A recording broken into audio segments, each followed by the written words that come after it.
Hello everyone!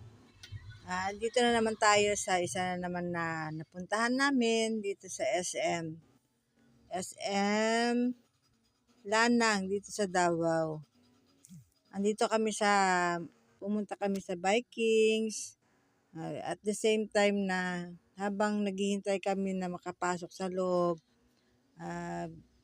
kinuha ko na rin yung pagkakataon na makapag-video dito sa labas. Maraming kainan dito guys sa SM. Ikaw na lang pipili kung saan mo gusto.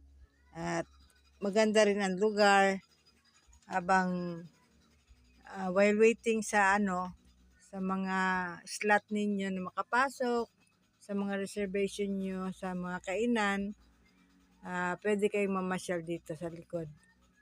Ang ganda ng fountain nila. Ayan ang supermarket nila guys. Napakaraming tao na pumasyal. Ang iba magbabarkada, ang iba magpapamilya. Ayan, pinapakita ko lang sa inyo. Yan yung fountain nila sa gabi. Sa likod ito ng SM Lanang guys.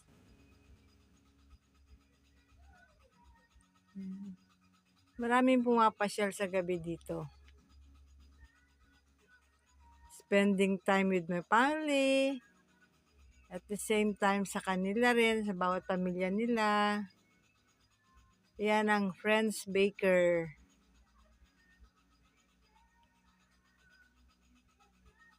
Alam nyo guys, dito sa Davao, even though napakaraming mga kainan, affordable talaga siya. Kayang-kaya nyo sa bulsa.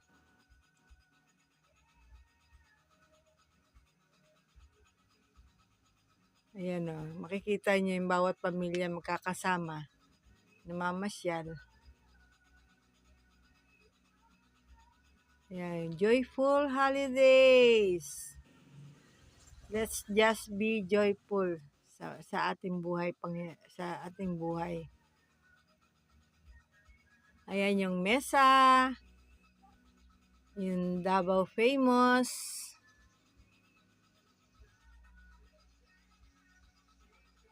Masarap din kumain dyan guys. Dito naman sa kabila ang NYC. Makakapili kayo kung saan nyo gustong kumain. Yan, joyful holidays. Ang ganda ng ilaw guys. Alam nyo guys, yung bawat ilaw na nakikita natin. Yan yung Run the World. Ang bawat ilaw na nakikita natin sa napakaganda sa paningin, di ba guys? Ilagay natin sa ating sarili. Kung maraming liwanag sa ating buhay, mas liliwanag ang ating buhay at mas magiging maliwanag ang pag-iisip natin sa bawat isa. Ayan yun, Kuya Jay at ang Big Bees. Napakarami ka talagang pagpipilian ng pagkain dito. Na mga kainan pala. Yan yung Dunkin'.